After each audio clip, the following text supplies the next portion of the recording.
Concejalía de Medio Ambiente organizó una jornada dedicada a las rapaces nocturnas enmarcada en las actividades de divulgación ambiental del Ayuntamiento. En este programa les traemos dos de las charlas de la sesión matinal celebrada en la Biblioteca Municipal. La jornada de aves rapaces nocturnas continuó con la intervención de la técnico superior en gestión forestal y del medio natural, Sara Belén Gutiérrez, que explicó a los asistentes el fenómeno de las egagrópilas. Finalmente, Antonio Plaza, presidente de la Asociación Medioambiental Aluco de Málaga, abordó las amenazas que enfrentan estas aves y las estrategias de conservación que se están desarrollando para protegerlas.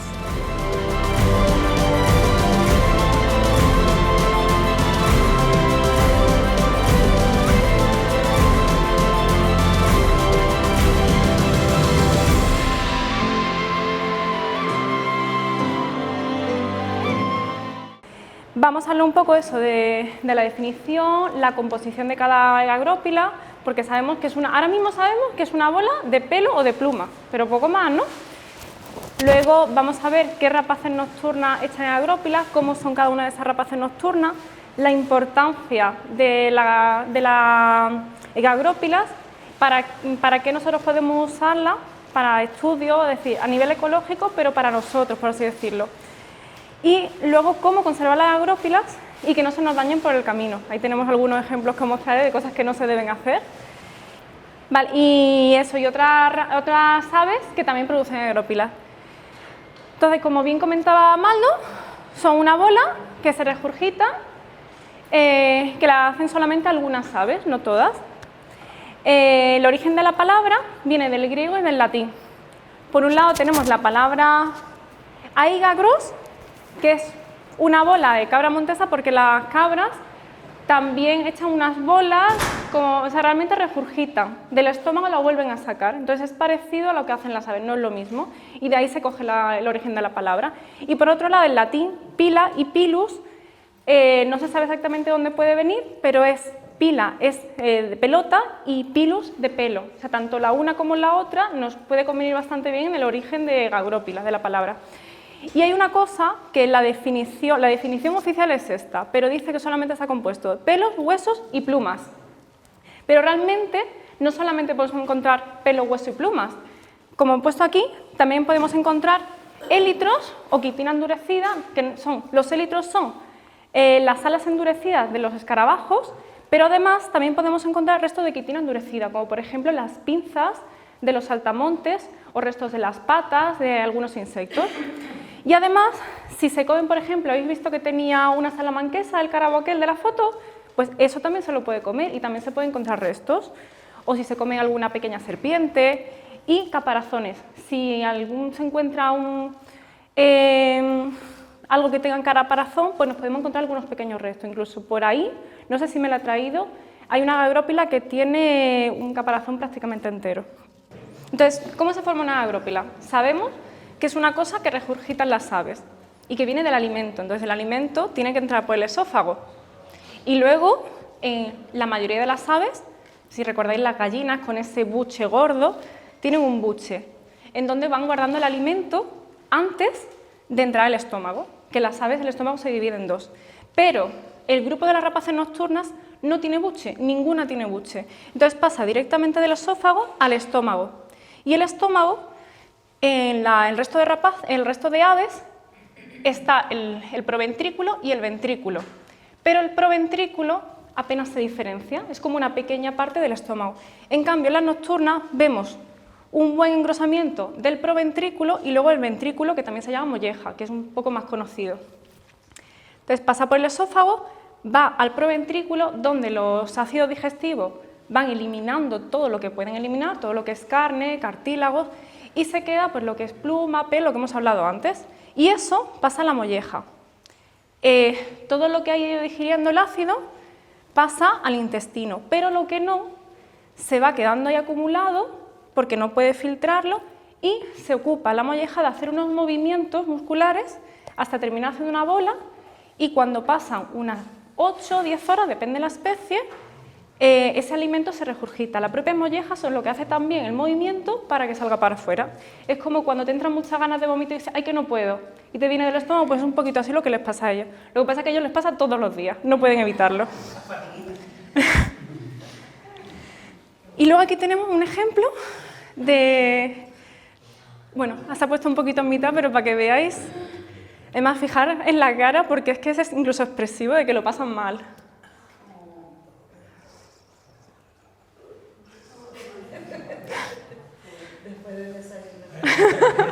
También es cierto.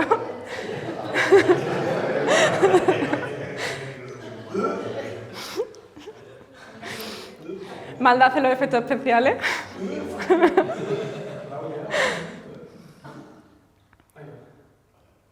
Y ahí la hecha.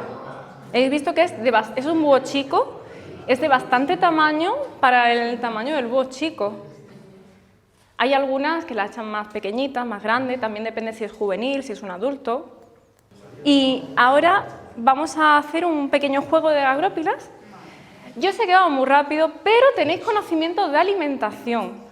Mi compañero ya os ha dicho de qué se alimenta cada ave. Y las agrópilas están compuestas de lo que se alimentan las aves nocturnas.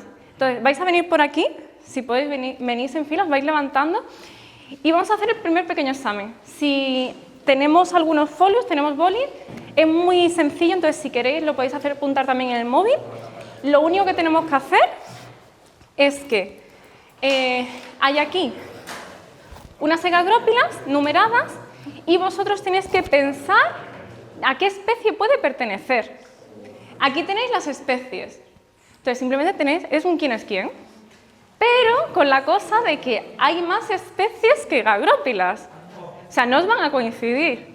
No pasa nada. Este no es el examen viene al final, ¿eh? Esto es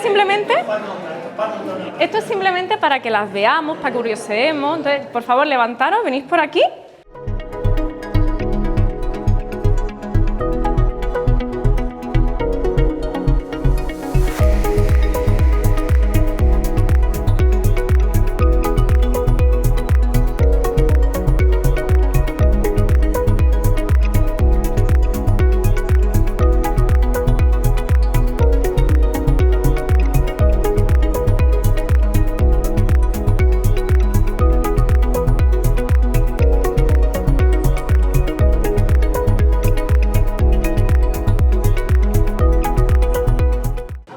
Bueno, ya estoy haciendo foto, entonces os voy a decir solamente los que están infiltrados, es decir, los que no aparecen ahí.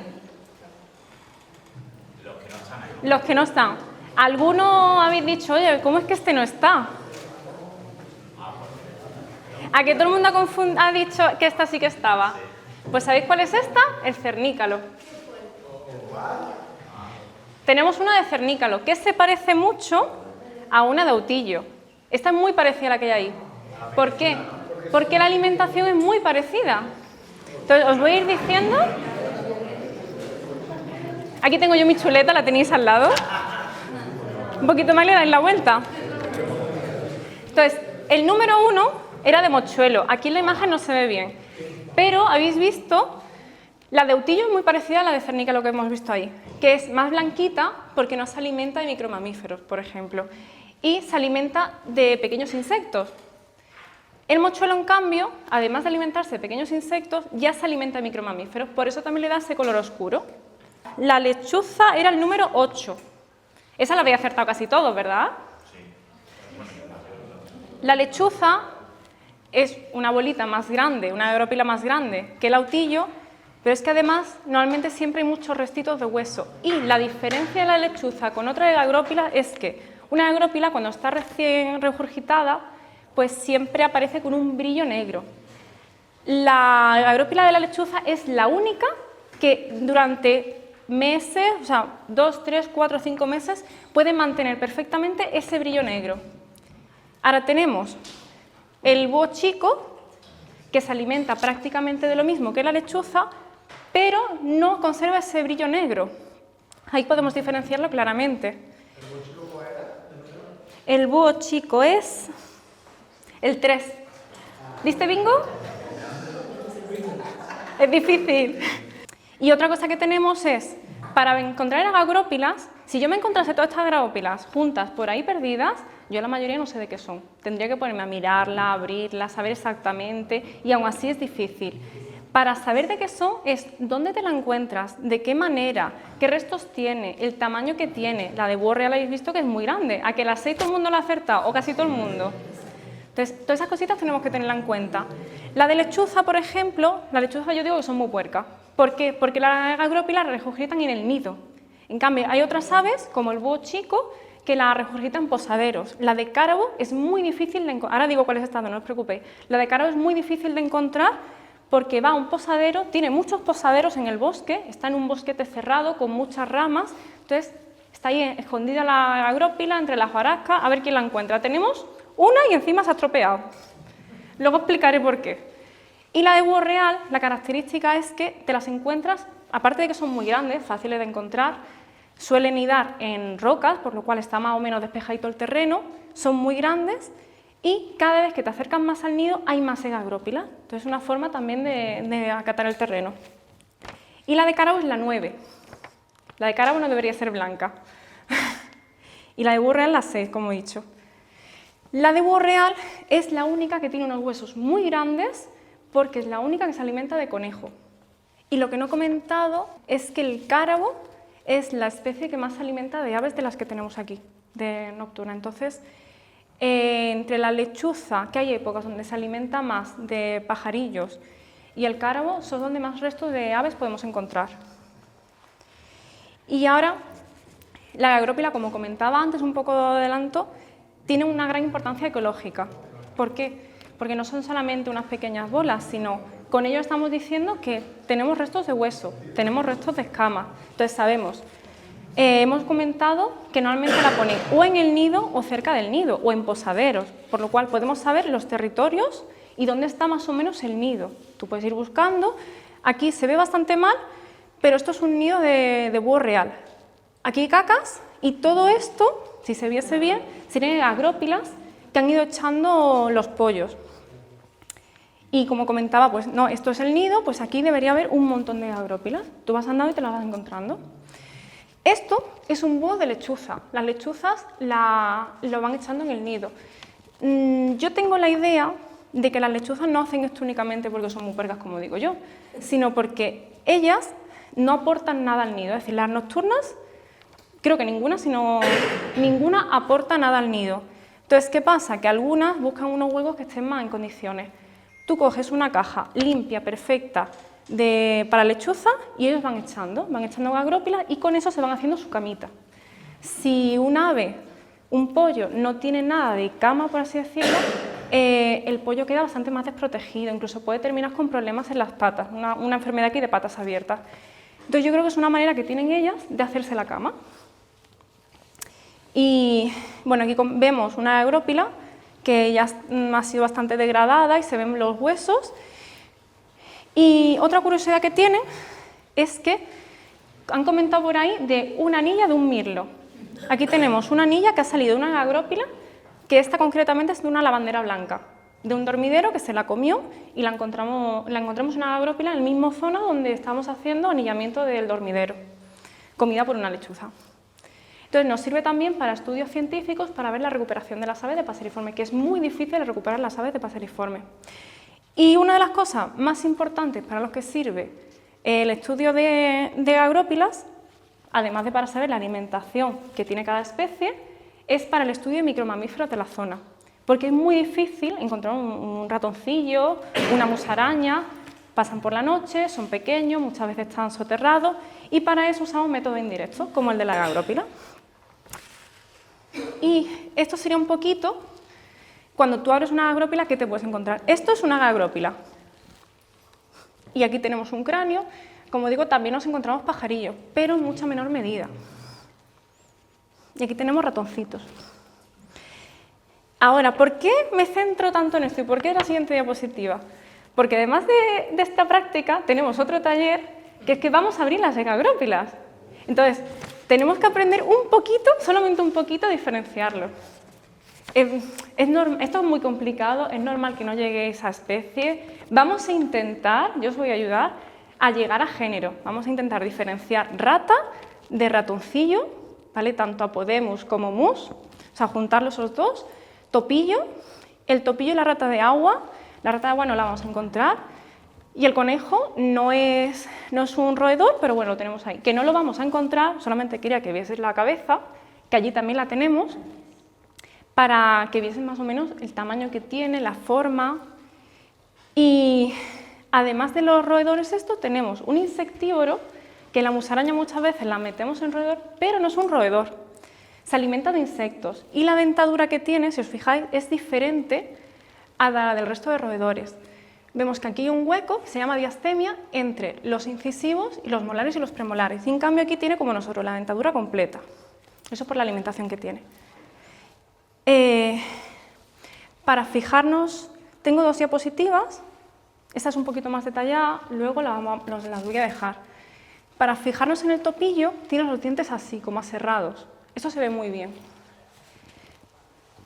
La rata de agua es como el topillo, pero más grande. Y además es que es muy difícil que la encontremos. El lirón es el único que tiene 4 dientes. O sea que si contamos 4 dientes, sabemos que el lirón seguro, seguro, seguro. La musaraña es muy característica. En cuanto veis una musaraña, que es posible que encontremos musarañas, porque es que resulta que la lechuza, en la época de octubre por ahí, empieza a aumentar el consumo de musarañas. El por qué no lo sé, pero lo he visto bibliográficamente y las segagrópilas que he abierto en los días previos al taller han aparecido musarañas, ¿eh? Así que puede ser que tengamos bingo. Y las ratas y ratones, la diferencia es sobre todo el tamaño. La rata parda puede llegar a medir 5 centímetros, la negra unos 4, el juvenil de la rata negra 3,5 y en cambio los ratones, el más grande, 2,6 centímetros, por lo cual nunca se van a solapar. Y luego ya los dientes, pero como tampoco necesito que llegáis a especie, esas las veis luego más detalladamente, además como tampoco se ve muy nítido. Y vamos a pasar a la conservación de las segagrópilas. Lo suyo es, primero, no cogerla, porque tiene una función ecológica. Es como cuando se coge la hojarasca del suelo de un bosque, al final lo deja sin suelo, sin tierra. Sirve para que otros animales se alimenten, de eso se alimentan otro animal, la cadena trófica, entonces vamos a intentar no cogerlas. Si estamos haciendo un estudio de micromamíferos, de alimentación, entonces sí, con sus permisos y las podemos coger. Y si es para micromamíferos, pues lo que tenemos que hacer es abrirlas. Si podemos abrirlas en el momento y ver lo que hay en el momento, genial. Si no podemos hacerlo, tenemos que conservarla de manera que no se estropee.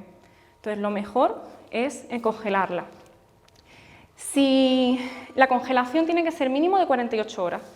No siempre la congelación es 100% efectiva. Si lo vamos a congelar para abrirlas 2 meses después, bueno, se congela una semanita así, las abres, genial. Se pueden estar congeladas los 2 meses que no les pasa nada y luego las abrimos. Si la queréis congelar para conservarlas, tenéis que además aplicarle otros métodos para aseguraros de que no vienen ni las polillas, ni los hongos, ni ninguna cosa. Entonces, se le puede rociar un poco de insecticida. Con eso ya, si tiene algún bichito, desaparece. Se le puede rociar un poco de fungicida, el de las plantas, por ejemplo. Y además, naftalina para evitar que vuelvan a venir las polillas y bolsas desecantes. Las bolsas desecantes, por ejemplo, las que vienen en los zapatos, y eso evita la humedad. ¿Por qué os comento todos estos pasos? Porque esta gagrópila, que es la de cárabo, no debería ser blanca, está llena de moho, de hongo. Eso ha pasado porque al conservarla se congeló, se guardó y se guardó herméticamente. Entonces la humedad se mantuvo ahí. Entonces formó las condiciones perfectas para que los hongos se desarrollen. Entonces ya tenemos una estropeada. ¿Qué pasa también? Que cuando las cogemos del campo, en el campo hay un montón de bichitos. Y el que mayor le afecta son las polillas de los tapices. Vemos aquí no se ve muy bien, pero son gusanitos. Y esto, si queréis, lo podéis pasar. ¿Cómo vamos de tiempo? Esto es una gagrópila que estaba en perfecto estado cuando se cogió y se ha llenado de bichitos, de polillas. Están todos muertos, no os preocupéis. Aquí, es decir, a quien le dé asco, bueno, quien le dé asco que no lo coge, no hace falta, y nos van a saltar. Entonces aquí tenemos una polilla, aquí tenemos gusanitos, que podéis ver lo que lleva una gagrópila por dentro y qué pasa cuando no se conserva bien. Y la polilla, la vais a ver ahí en directo, pero es así, es negra y blanca, muy chiquitita, como la polilla que nos encontramos en casa. Luego también encontramos un montón más de insectos. Yo he puesto como más característico el falso escorpión, sobre todo porque es muy curioso, tiene la forma de un escorpión y el nombre es falso escorpión. Se alimenta de otros pequeños insectos, es decir, si la encontramos en la agrópila es que seguramente esté en cualquiera de sus estados. También podemos encontrar pequeños coleópteros. El otro día estábamos encontrando unos coleópteros que eran blancos, no sé la especie, tanto las larvas como los adultos. Y ahora os pregunto, ¿habéis visto que había un montón de especies diurnas ahí escritas? Entonces, ¿solamente las rapaces nocturnas regurgitan en agrópilas? ¿Qué pensáis? Entonces, ¿qué más especies pensáis que pueden regurgitar agrópilas? ¿Un jilguero? ¿Las rapaces diurnas, por ejemplo? ¿Las aves marinas sí pueden regurgitar? Pues os pregunto, ¿un jilguero? ¿Una cigüeña? Estaba ahí la cigüeña. ¿Por qué todas esas especies que estamos viendo, por qué el jilguero no y por qué el resto sí? Esa insectívora, porque todas esas se alimentan de cosas que no se pueden digerir. Entonces tienen un tope, por así decirlo, y tienen que echarlo de alguna manera. Y eso nos lleva a la pregunta de, hay aves muy pequeñitas que son insectívoras, ¿habéis escuchado insectívoras? Pues tenemos aquí un peti pequeñito que se alimenta de insectos y demás, y ahí no se ve muy bien, pero eso es una agrópila que acaba de echar. Y luego hablamos de la composición de la agrópila. El martín pescador se alimenta sobre todo de pescados pequeños. Fijaros que es blanca en vez de negra, como casi todas. Y el mosquitero, por ejemplo, también puede echar agrópilas, porque se alimenta de insectos, de mosquito principalmente, ¿no? Todas estas tienen buche. Por ejemplo, he dicho el mosquitero tiene buche y come mosquitos. En contrapartida, el vencejo, esto no tiene mucho que ver con las agrópilas, sino el vencejo no tiene buche, a pesar de que se alimenta también igual que el mosquitero de insectos o que el peti. El que tenga buche no quiere decir que no pueda producir agrópilas. El buche es una forma de almacenamiento. Es como el roedor cuando se mete la comida en los buches, exactamente, que a lo mejor lo guarda ahí y se lo lleva a su hueco. Pues digamos que las aves comen de más, se llenan el estómago, comen de más y así no tienen que estar continuamente comiendo, sino van vaciando de aquí. Y cuando vacían el buche ya vuelven a comer. Y aquí venimos a las diurnas. Os voy a cantar el bingo. El cernícalo, yo he puesto cernícalo SP porque tampoco iba a hacer tanta diferencia. El cernícalo el 5. La cigüeña era el 10. El cenizo era el 11. El ratonero, que por ahí me preguntaban antes, creo que era el 2. Y el milano el 7.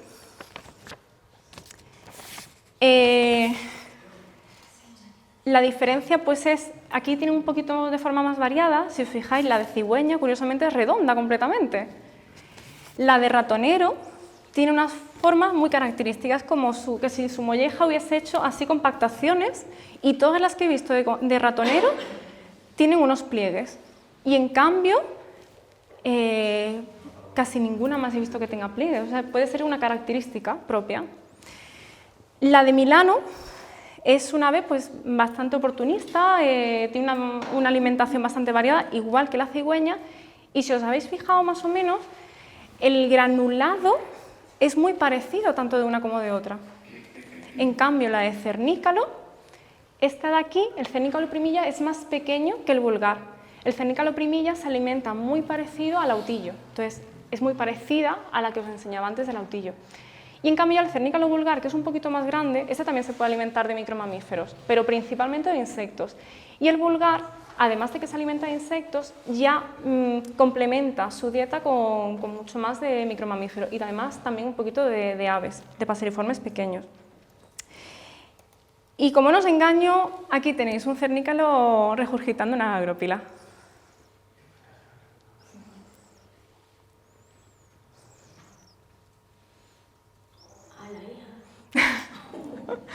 Se ha quedado a gusto.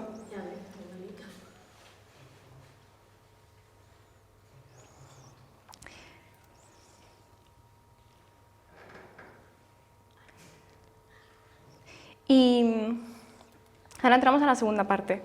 Ya hemos visto agrópilas que no teníamos ni idea de lo que eran. Ahora vamos a aprender sobre agrópilas. Tenemos preparadas agrópilas de lechuza y también de cernícalo. Entonces, nos vamos a levantar, vamos a ir a las mesas del fondo, que he puesto unos papelitos. Ahora os voy a repartir las agrópilas. Quien quiera puede cogerlos con guante y vamos a abrirlas. Vamos a ver qué nos encontramos, qué cráneos hay. Y ya a lo que cada uno le guste, si no quiere tocarla no hace falta tocarla, que sé que hay gente que le puede dar asco, hay gente que le apasionará intentar hacer lo que yo hice ayer, por ejemplo, que me tiré un par de horas. Esto es una agrópila solamente, ¿eh? Y aquí tenemos, pues, salieron 4 cabezas, todos los sacros, tibia y fíbula, el omóplato, ahí no salieron todos porque son muy finitos. Salieron incluso la pelvis, esto es el cuello, aquí tenemos algo de cola, las costillitas. No todo el mundo le gusta. Entonces, si queréis levantaros, vamos cogiendo hueco, yo voy repartiendo.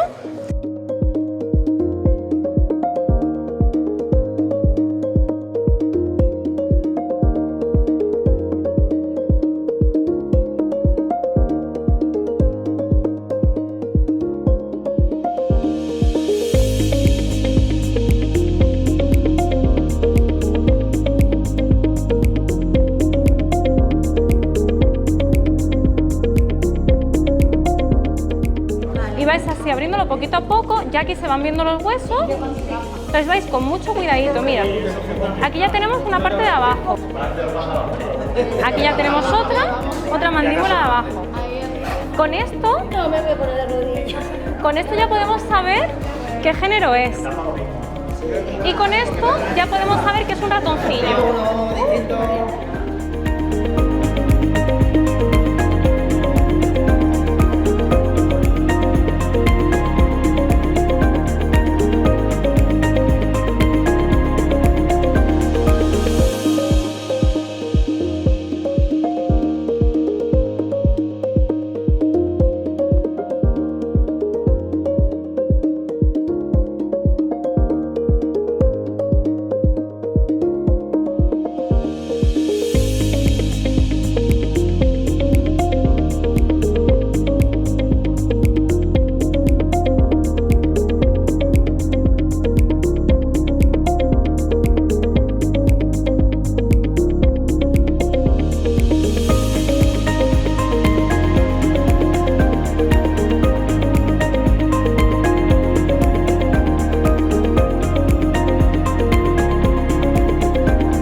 Bueno, vamos con la última de las charlas que tenemos preparadas esta mañana. Bueno, me presento un poco más holgadamente. Yo soy Antonio Plaza, soy agente medio ambiente de profesión, licenciado en Ciencias Ambientales, anillador en la categoría experto por CO BizLife. Y bueno, en mis ratos libres pues también me dedico a temas de aves y movidas como las de hoy, ¿no? Bueno, yo voy a hablar un poco de... También me toca en parte del trabajo hacer este tipo de actuaciones, ¿no? Amenazas y medidas de conservación enfocadas a las rapaces nocturnas. Básicamente esto es lo que voy a dar la charla, ¿vale? Aquí es como una especie de índice. Vamos a hablar de lo que son las amenazas o problemáticas que tiene y cosas que se pueden hacer para intentar amortiguarlas, mejorarlas, incluso solventarlas no en su totalidad, pero bueno, intentamos poner pequeños parches en lo que a nosotros nos compete, ¿no? Empezamos por la pérdida de hábitat. La he puesto la primera porque creo que es la más importante de todas. Yo entiendo que todo el que habéis venido hoy vivís en una vivienda, ¿no? en un hogar. Entonces, si perdéis ese hogar, da igual que se os rompa una bombilla, da igual que se os ponga la comida mala, porque es que no tenéis un hogar, no tenéis dónde sustentar esos pequeños problemas, ¿no? Entonces, este es el mayor problema al que se enfrentan rapaces nocturnas y otras especies. Y bueno, os pongo un par de fotos de olivar, pero también se podría mencionar aquí incendios, por ejemplo.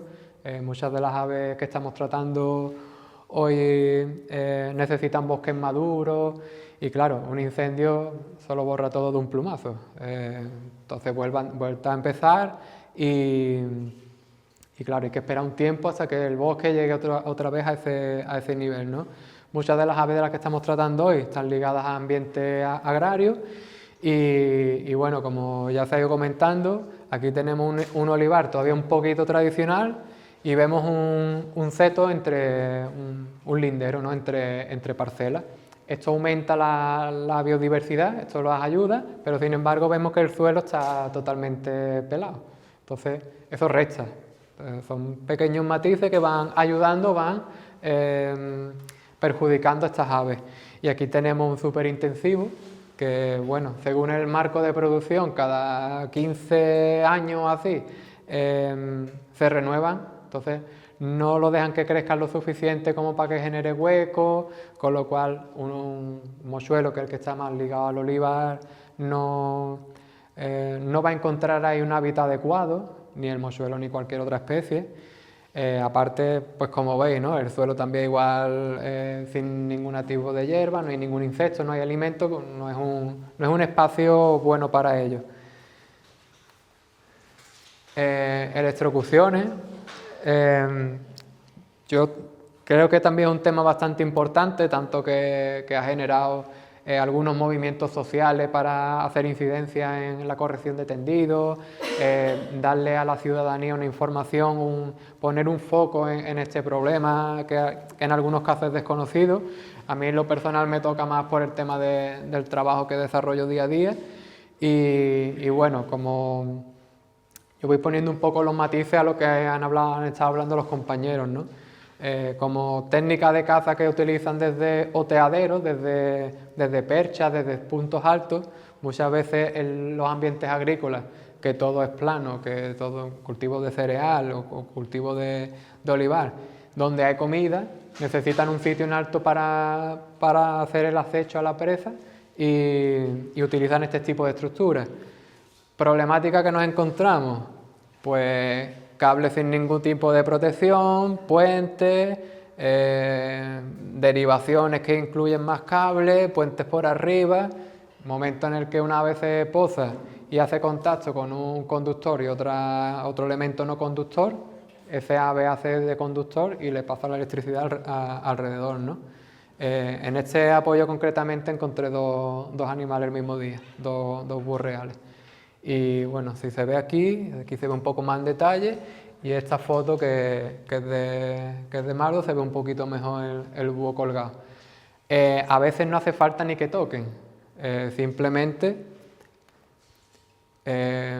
con que se posen, veis, aquí tenéis un ejemplo, un búho real encima de un apoyo eléctrico. En principio aquí no tendría peligro porque el conductor está aquí en la parte de abajo, pero las deyecciones, las cacas, que son semisólidas, semilíquidas, son muy salinas y si hace caca aquí, toca el conductor hace un puente eléctrico y lo electrocuta, ¿vale? Veis que hay como una distancia y aparentemente no tiene peligro, pero lo tiene. Este apoyo eléctrico está corregido también a raíz de que hubo varias electrocuciones de búho real y para las correcciones lo que se utiliza es este material, ¿vale? Es como una especie de silicona de color rojo que va enganchado en lo que sería este trozo, es esto, ¿vale? Esto sería el vano, el cable que lleva conductor, va así cerrado. Si lo queréis ir viendo por ahí. ¿Por qué no lo ponen directamente ya? Porque las empresas no están obligadas. Hay una serie de condiciones que le implica obligación a la empresa para corregir los apoyos. pero normalmente no son todos, sino que son en sitios concretos, en condiciones concretas, y no me voy a meter ahí mucho porque es normativa, es bastante lioso.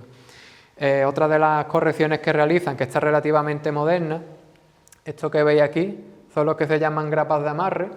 Digamos que la electricidad viene por aquí, se enganchan aquí al apoyo, pero la electricidad va por aquí, por el puente. Entonces, esto lo que hace es que lo alargan, de forma de que si el animal se apoya aquí, la distancia hasta el sitio donde lleva electricidad es más larga. Entonces ya cigüeñas, buitres y demás, que tienen una envergadura bastante potente, incluso para ellos eso ya es seguro, relativamente seguro. Y tenemos esta estructura también, que son los seccionadores, ¿vale? Que esto es simplemente cuando hay un cortocircuito explotan y eso evita que se queme la red. Y le ponen esta especie de paraguas, de sombrillas, para evitar lo que os comentaba antes de las deyecciones, ¿vale? Comentar, que no se ve aquí muy bien, el búho real es la especie a nivel nacional que ocupa el segundo puesto en número de electrocuciones. O sea que mueren bastante. El primero es el ratonero a nivel nacional, y aquí tenemos datos de Málaga, que tenemos la cigüeña y el buitre. Fijaos la relevancia que tiene, que el búho cae de uno en uno, ¿vale? Porque son parejas territoriales, normalmente no van en grupo, y es un goteo constante, a poquito, no es como el que recoge aceitunas, coge una pequeña, otra, pero luego tiene un cesto grande. Sin embargo, las cigüeñas te vienen en migración 200, se te posan 15 en un poste y caen todas. Porque además que hacen puentes de unas a otras y a los buitres casi que le pasa igual. Bueno, los atropellos, otra de las una de nuestras consecuencias, ¿no? de nuestros movimientos y nuestras actividades. Aquí tenemos un autillo y un mochuelo. El mochuelo prácticamente conocemos todo el mundo, hemos visto algún mochuelo que ha sido atropellado. Y bueno, el autillo yo sospecho que estaba criando en unos plátanos que había cerca de la carretera. Prácticamente afecta a todas las especies de rapaces nocturnas, por la costumbre que tienen de ponerse, como han comentado los compañeros, encima de las señales, en los quitamiedos y demás. Yo he tenido la mala fortuna de llevarme un mochuelo por delante y eso que estaba trabajando, que no venía de fiesta ni mucho menos. Y bueno, afecta casi a lo largo de todo el año, pero tiene como un par de picos, ¿no? Uno durante la época de reproducción y el pico más grande, donde más atropellos se producen, es quizás después de la época de reproducción, cuando los juveniles empiezan a moverse. ¿Por qué? Porque hay más aves, digamos que está la pareja, ya son dos, si crían, por poner un número, 2 pollos ya son 4, pero estos 2 pollos también son desconocedores del territorio, con lo cual salen un poco sin saber dónde van y caen mucho en las carreteras. Y esto le pasa a prácticamente todas las especies, lechuza, búho chico, todas las nocturnas, también por lo que comentábamos antes, las luces, ¿vale? Ellos ven las luces, quedan parados y no reaccionan. Incluso alguna vez la reacción es peor, porque están en un quitamiedo, ven un coche de venir y se tiran a la carretera en vez de ir al revés. Tema de los rodenticidas, esto es un tema que siempre se ha comentado que tiene efectos negativos en las rapaces nocturnas por lo mismo, ¿no? Se alimentan en su mayoría de roedores y lo que le produce, porque los rodenticidas normalmente el efecto que tiene sobre la rata es anticoagulante, ¿vale? Con lo cual le provoca hemorragias internas. Una rata que come rodenticida sale del agujero, sale medio débil, no se defiende bien, es más fácil de cazar. En los animales que se alimentan de ella, las rapaces nocturnas, va acumulando, que a lo mejor una no le hace daño, pero va acumulando y al final le provoca el mismo efecto, hemorragias internas, ¿no? La disnea, ¿a alguien le suena esta palabra? Sí, no puede respirar. No puede respirar. Disnea es eso, es dificultad respiratoria, ¿no? Pongo aquí efectos rebote porque, de hecho, hay algunos casos en Castilla y León en el que de tanto rodenticida que se utilizó, hubo como un vacío de rapaces nocturnas y luego hubo un montón de plagas de topillos. Fue en plan de queremos quitar los topillos, los quitamos a base de rodenticidas, pero eso también elimina la parte alta de la cadena trófica. Cuando piensan que ya no hay, hacen los topillos que se reproducen más rápido que las rapaces, ahí va, ¿no? Y ahora hay unos proyectos que van justo al efecto contrario, ¿no? Que lo explicaremos ahora.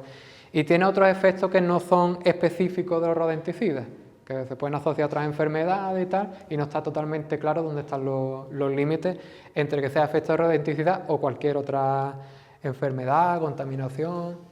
Tenemos una serie de infraestructuras peligrosas que hacen que no se sientan cómodas, que lo hacen de abandonar territorios, ¿no? Pongo aquí un recorte de la revista Kerku en el que publicaban un artículo que los cárabos evitan los parques eólicos. Esto era un estudio en Cuenca, porque hay algunos proyectos de parques eólicos que lo hacen dentro de masas boscosas. Es un poco absurdo, ¿no? Tenemos oxígeno gratis, quitamos pinos para poner parques eólicos. Es un poco, no sé, ilógico desde mi punto de vista. Claro, si en este bosque hay cárabos, no van a poder cazar, no es un territorio acorde. Si está el molino por la noche dando vueltas, ellos no escuchan las presas. Y os digo yo que un molino de estos, y cada vez que arranca pega un zambombazo que no... Yo no me quedaría si fuera un cárabo. Bueno, tema de los vallados en general, vallados cinegéticos, los alambres de espino, que bueno, hoy en día están prohibidos en ciertos sectores, aún así se siguen poniendo. Y cuando van volando porque han avistado una presa, normalmente las rapaces, y las nocturnas no es menos, se quedan ciegas. O sea, yo veo el ratón aquí y todo lo de alrededor no veo nada. Entonces, si hay una valla de por medio, aparte que de noche tampoco se ve, muchas veces lo que hacen medidas compensatorias de huertos fotovoltaicos y demás, se le ponen unas placas blancas, negras, le partía por la mitad, de forma que haga contraste y ya las ven, entonces ya no se chocan. Pero sigue habiendo un montón de sitios, por ejemplo en la zona de Cádiz, donde hay alambre de espino, se quedan enganchados el ala. Esto, si se ve rápido, a lo mejor se puede salvar. Si no se ve rápido, se queda el ala enganchada ahí, el búho se inhala por ahí y termina... molestias en épocas de cría. Aquí pongo... Aquí en un territorio borreal, o más bien el sitio donde duerme, donde cría y tal, aquí estamos viendo los molinos. Acabamos de mencionar que los cárabos huyen de los molinos, a estos búhos se ve que no les afecta mucho. Aparte, aquí en la foto, una cosa que no se ve, justo allí detrás de la loma, hay una zona de campeo de perros. Entonces, si el búho está criando, están los cazadores con los perros por allí andando y tal, pues es una molestia. Aparte que bueno, el personal del coto no es muy de fiar. Y bueno, otras molestias en época de cría, ahora que nos han dado por las maratones, que si las trails, que si las BTT, a todos nos gusta hacerlas en el mes entre marzo y mayo, que es cuando está el tiempo más fresquito y cuando están los animales criando. Que el año es muy grande, pero... Yo no le he hecho un seguimiento exhaustivo, porque estaba complicado. O sea, el nido está dentro de una cueva, en alto en una cueva, entonces es difícil acceder. Más o menos lo tengo ubicado, pero todavía no lo he visto. Yo sé que algún pollo salió de ahí, porque tengo también gente que lo sigue y tal, y me dice que han visto los pollos. El borreal consigue incluso condiciones tan adversas, ¿no? Por lo menos parece mantenerse. Claro. Se ve también que como en esta zona es muy rica en conejos, pues le compensa las molestias porque simplemente él duerme por aquí abajo, digamos, ¿no? Que aquí está la cueva que no se ve. Si se pone aquí, se le pase un conejo por aquí que no se tiene que menear 20 metros, es que lo tiene al lado. Entonces, bueno, los molinos pues un poco le da igual. Es que muchas veces, como decimos, estas especies o se adaptan o desaparecen, y muchas empiezan a adaptarse. Y como hemos comentado antes, están metiéndose cada vez más en medio urbano. Bueno, expolios y tráfico, que es algo que pensábamos que esto no seguía ocurriendo, pero siempre hay algún caso que salta y basta con poner en internet expolio, tráfico, tal, y te sale alguna noticia, ¿no? Aquí una persona que tenía 6 bus reales y un cárabo, y muchas veces, bueno, cuando el tema de Harry Potter salió la lechuza y tal, le dio a la gente por tener estos animales y muchas veces, a lo mejor alguien trabajando y hay un nido de búhos chicos, se cae al suelo, ve el pollo, ¡ay, qué bonito! Yo me lo voy a llevar para mi nieto.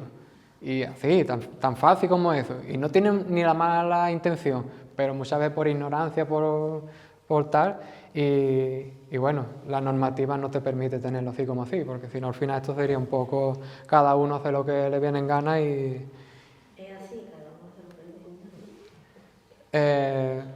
Persecución directa, esto es parte de un informe un informe pericial de una pareja de búhos reales que hacíamos seguimiento, que un año perdió a los 2 miembros de la pareja tiroteados. Se ve aquí los proyectiles y aquí también se veía, pero entre que es rayos X y tal, creo que aquí se ve por ahí algo, pero vaya, aquí la pluma se le ve bien. Pues se perdieron los 2 ejemplares en época de cría. Además, el que fue a hacer esto fue un día, se ve que le dio a uno y el otro se le escapó y luego volvió porque tenían diferentes estados de degradación. Uno estaba totalmente que lo cogía, se te caía a trozos, y el otro estaba un poquito más fresco, ¿no? Y bueno, esto, yo conocí un caso en Cádiz también, unos compañeros que encontraron en un contenedor una bolsa con pollo de burrea. ¿De qué? De burrea. Y los cogieron bien, estaban sanos y tal, y cogieron, los reubicaron. Yo recordaba esta noticia y busqué algunas imágenes para complementar la diapositiva y me salió esta, que no es el mismo caso, sino que un contenedor ardiendo, fueron a apagarlo y cuando pues, lo apagaron y tal, vieron una bolsa que algo también se movía y apareció el pollo este de búho real. No sé si al final se salvó y tal, parecía un poco chamuscaillo, pero aparentemente está bien. Pero para que veáis que hoy en día hay gente que se dedica, encuentra un nido de algo, no me gusta porque entra en conflicto con la caza, porque le quita los conejos, le quita las perdices y tal, y expolian los nidos. Expolian los nidos, se los llevan simplemente por malos pensamientos, malas costumbres y tal, ¿no? Y muchas veces al final lo que hacen es beneficio, porque les resulta mucho más fácil coger un conejo con mizomatosis, con hemorrágica vírica, lo cual impide que el resto de presas se le contagie. Es beneficioso, al final, muchas veces por costumbre, desconocimiento, hacen ciertas malas acciones, ¿no? Tema de fotografía de naturaleza, aunque sea una pequeña molestia, pero sí que está ahí, ¿no? Hoy en día hay mucha gente que una fotografía diurna ya se le queda corta y pues tiene que ser la barrera de luz, tal, que si quieren pillar la lechuza saliendo por una ventana, el cárabo llegando al estanque y súper bonito, una imagen idílica, y yo la verdad es que no soy muy partidario de estar dándole fogonazo aquí a las nocturnas, ¿no? Tengo que decir que esta foto es mía, ¿vale? O sea, que fogonazo la he dado yo. No hagáis esto. Yo me pongo de ejemplo de lo que no hay que hacer. Y eso era una construcción, ¿no? Eso era el interior de un palomar, ¿vale? Tenía un pequeño, parecía esta estructura, con aquellos huecos por donde entraba y salía, y bueno, y con la linterna le echamos una foto y tal, y bueno, no lo hagáis, no lo hagáis en casa, ¿no? Como decía. Pérdida de lugares de nidificación es un gran problema que tienen las rapaces nocturnas, porque la mayoría de las que hemos tratado hoy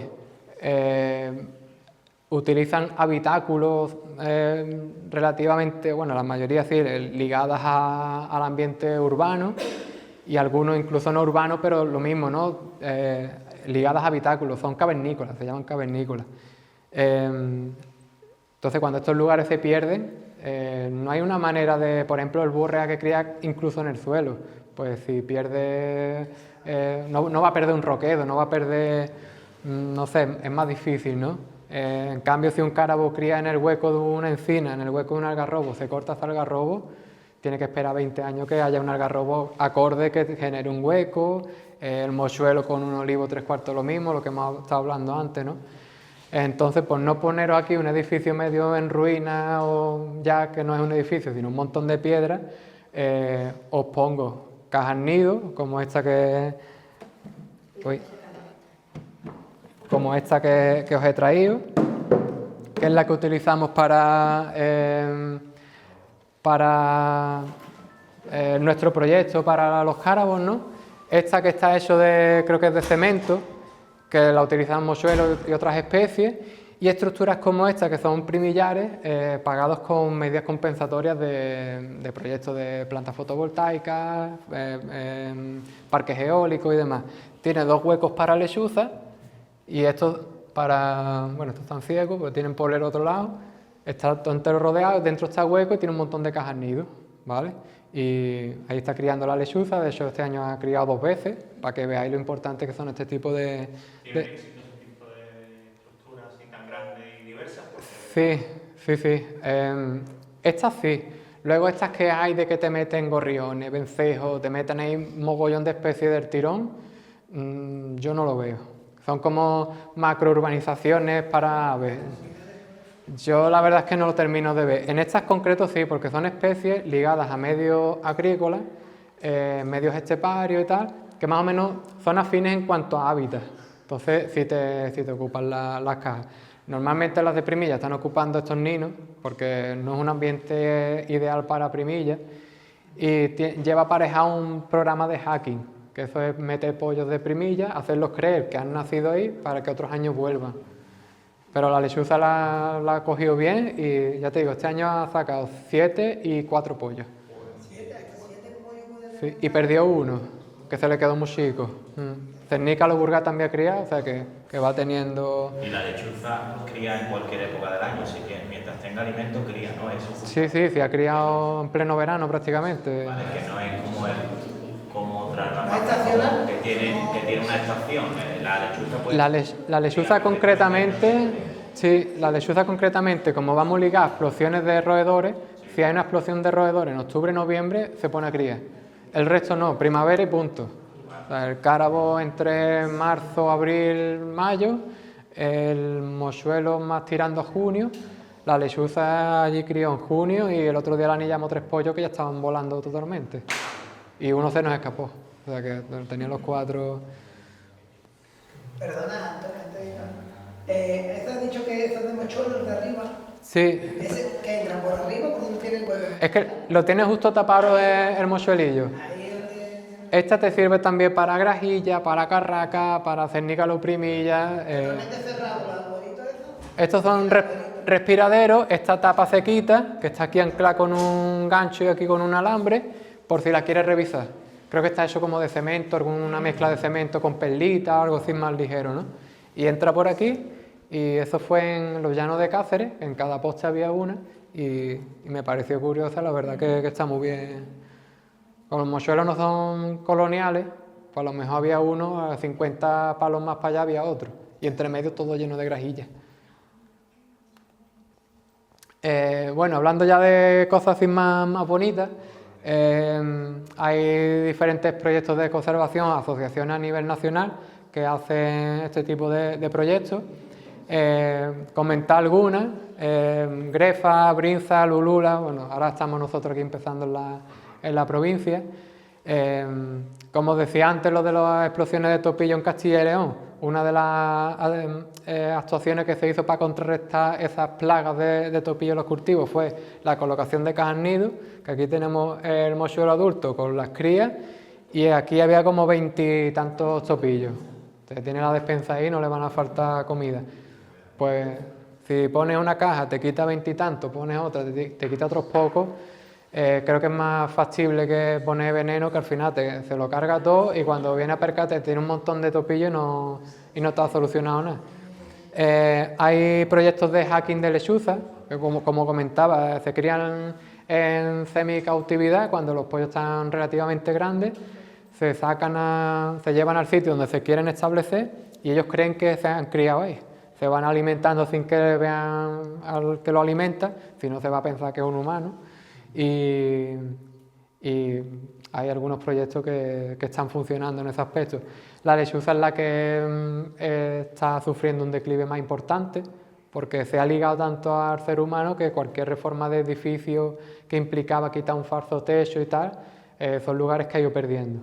Edificios que directamente se han caído, el mochuelo, por ejemplo, se acopla más también a los árboles, el autillo se mete en los árboles, los barrancos, están más desligados de nosotros, ¿no? Pero la lechuza concretamente, que criaba antes en cortado rocoso, o sea, ha venido con nosotros, con los humanos, y es que ha sido, digamos, su perdición de alguna manera, ¿no? Hay otro modelo, hay otro modelo, porque la lechuza necesita una caja que sea más bien horizontal que vertical, que tenga como un... Necesita un hall y luego su habitación. Como el de chiste, ¿no? De espérame en el hall, no, te voy a esperar en las sombras.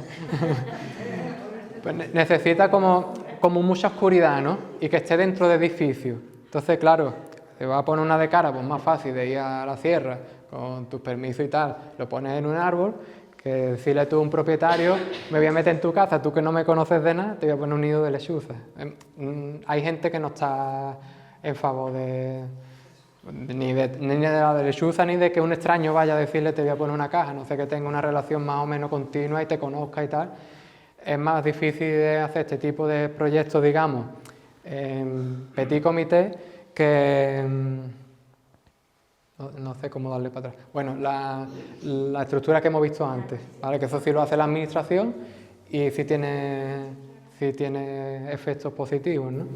Antonio, ¿algún tipo de proyecto, o sea, o con el tema de la lechuza que me ha impactado? ¿Hay algo más que estéis haciendo, que se esté haciendo en ese ámbito? ¿Ha bajado mucho la población? ¿Se sabe una cifra, como decía, lo ha bajado? Yo sé que, no te puedo dar cifras, hace, no sé si fue el año pasado o hace 2 años, se estaba haciendo un censo a nivel andaluz, ¿vale? Sé que tenía números que según clasificaciones de UICN y tal, podía estar en categoría vulnerable, ahora mismo no tiene ningún tipo de categoría, porque si legalmente se clasifica vulnerable o en peligro, implica unas partidas de dinero que la administración no se quiere gastar, ¿vale? Es decir, siendo franco. Y bueno, al final estos proyectos parten o bien de medidas compensatorias, porque hay técnicos en la delegación que saben de qué va el tema y lo tienen en cuenta, o gente como nosotros, Javi, que ha hecho alguna caja, la ha colocado, la ha salido bien, pero que, bueno, hay uno en Alpandeire. Sí, un proyecto de hacking. Exactamente, hay un proyecto rastrea, sí, que están haciendo, ellos recogen pollo, la llevan allí y la idea es establecerla allí. Claro, que vuelva un poco a no depender tanto de nosotros y vuelva a una... Al final está dependiendo de nosotros, pero digamos que... Claro, digamos que se ha ido perdiendo porque en campanarios de iglesia antes había mogollón y ahora por el tema de las palomas se cierran, incluso de la propia lechuza porque trae malfario y tal, se cierran los campanarios, entonces de alguna forma hay gente que sí que está haciendo cosas y tal. Nosotros nos hemos dedicado más al cárago. Tenemos ganas de también emprender acciones con la lechuza, a la que yo estoy trabajando en la comarca norte, que allí sí que hay algunas y se puede aumentar el número de alguna manera, pero que ahora mismo, salvo cosas así puntuales, el tema de rastrea y poquita gente más, vaya. Pero que es una situación complicada, ¿no? De las que estamos viendo ahora es muy complicada, ¿no?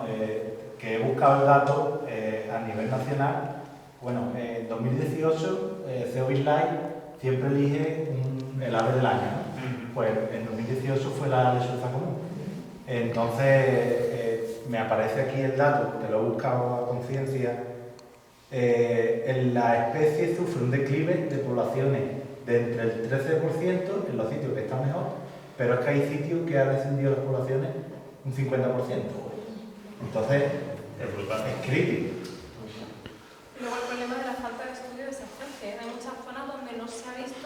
está o no está históricamente. Si no tienes un dato histórico tampoco puedes compararlo con una actual. Las dos cajas que pusimos aquella vez en el Guadalmar no se han ocupado. Bueno, una de ellas el año pasado la miramos y no se había ocupado. Los postes. Sí, la del poste. La del eucalipto no pudimos mirar. Para ir terminando con mi parte, bueno, os hablo de la asociación. Empezamos como Proyecto Aluco, porque, bueno, empezamos allá por 2019 haciendo cajas nido, colocando cajas nidos a raíz de la declaración de la lechuza como ave del año. Empezamos a hacer de lechuza, de cárabo y tal. Como aquí teníamos en la sierra una población estupenda de cárabo, después del incendio algunas parejas se han perdido, pero sigue habiendo una buena población, pues decidimos de colocar algunas y hacerle un seguimiento. Como digo, desde 2019 hasta la actualidad. Es verdad que los primeros años empezamos a colocar, tuvimos un montón de fallos, vino la pandemia, entonces el seguimiento real fue desde 2022 hasta ahora, ¿vale? Es decir, un seguimiento más continuo. Los primeros años fue un poco de ensayo y error, ¿no? Y el proyecto pues consistía en construir las cajas nido como estamos viendo, que esta la hice yo entre ayer y antes de ayer, eso es totalmente casera, con materiales reciclados y tal. Lo que hacemos es que hacemos un seguimiento tanto de pollos como de adultos. Cuando nacen los pollos, subimos a la caja, los cogemos, la anillamos, le ponemos...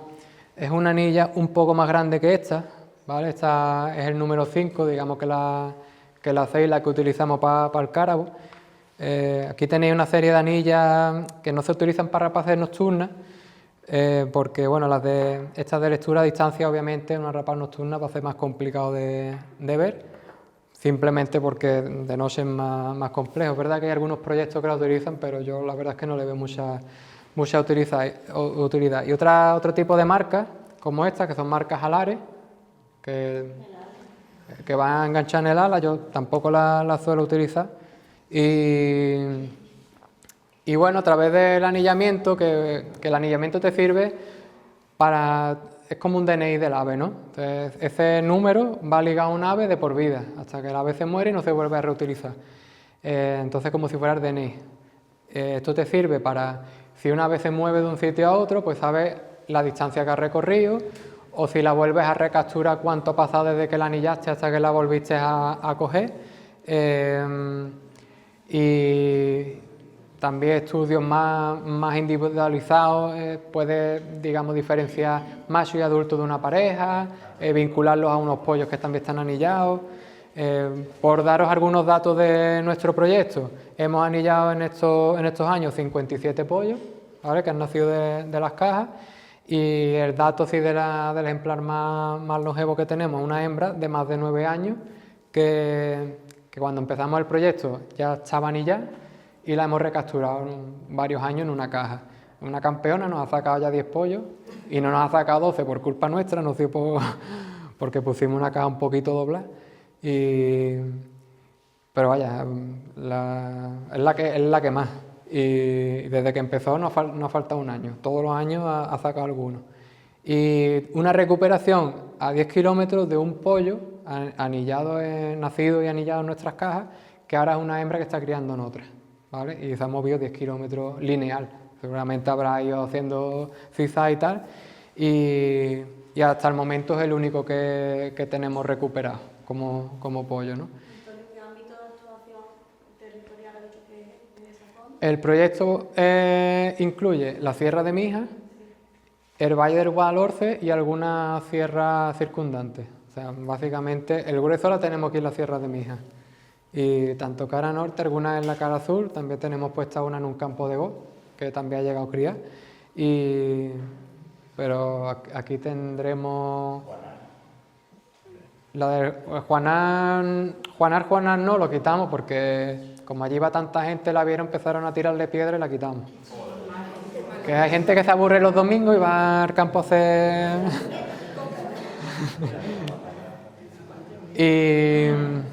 y bueno, también comentar que que me han traído estas cajas por parte del ayuntamiento, que la ha hecho la escuela taller del Instituto Antonio Gala, y bueno, nosotros a veces también, como medidas para compensar un poco las amenazas y tal, también hacemos cajas de pequeño porte parecidas a estas, para de alguna manera indirectamente dar más alimento a las aves, ¿no? Las aves pequeñas se meten aquí, crían y tal, entonces también están faltas de hueco, también comparten la problemática de falta de hueco en nidificación, y al proporcionarle un cobijo ellas crían y tal, y de alguna manera sirven también de alimento. Sé que suena muy macabro, pero claro, nosotros queremos un ecosistema bien equilibrado. Por dar algunos datos de anillamiento y de rapaces nocturnas en cuanto a la longevidad que puede tener, pues aquí tenemos el que más, obviamente, el búho real. Normalmente las especies de mayor tamaño son las que duran más tiempo, y bueno, todo esto gracias al anillamiento científico, ¿vale? Que se pone la edad con la que se recuperó y la causa de la muerte. Controlada, esta que pone controlada por anillador no significa que murió aquí, luego siguió viviendo, pero si no se ha recapturado otra vez o no se ha encontrado anillas, igual vivió 8 años, pero no desconocemos, ¿no? Y lo de atropello y tal, tiroteado, ¿veis? Tiroteado. ¿Por qué has puesto primero, por ejemplo, 17 años, después otros los meses? ¿Eso qué diferencia hay? 17 y 15 años. Porque cuando se anilló y se recuperó a los 17 años y 11 meses de cuando se anilló. Estos son datos sacados tal cual de bases de anillamiento. Y bueno, mencioné un poco la normativa de referencia, no voy a explicar nada ni nada, pues si no vais esta noche a la sierra. Pero las dos normas en Andalucía de referencia, si veis algo de electrocuciones, actividades ilícitas y tal, llamad al 112, ¿vale? Estamos los agentes de medio ambiente para estas cuestiones. Hay otro punto que podemos comentar ciertas cosas, que es el Servicio de Información y Atención al Ciudadano, SIAC, y este número de teléfono. El número de teléfono la verdad es que no sé si funciona, pero la página web sí. Yo metí alguna cosa y mandan a un compañero, deja registro para nosotros, es decir, no deja registro de que ha llamado menganito, sino nos deja registro de que nosotros estamos obligados a ir. Yo no puedo decir si me llega el aviso, no, yo no voy, a mí me da igual, no tengo que ir, estoy obligado. Y bueno, espero que os haya gustado la jornada y que salgáis al campo de rapaces nocturnos.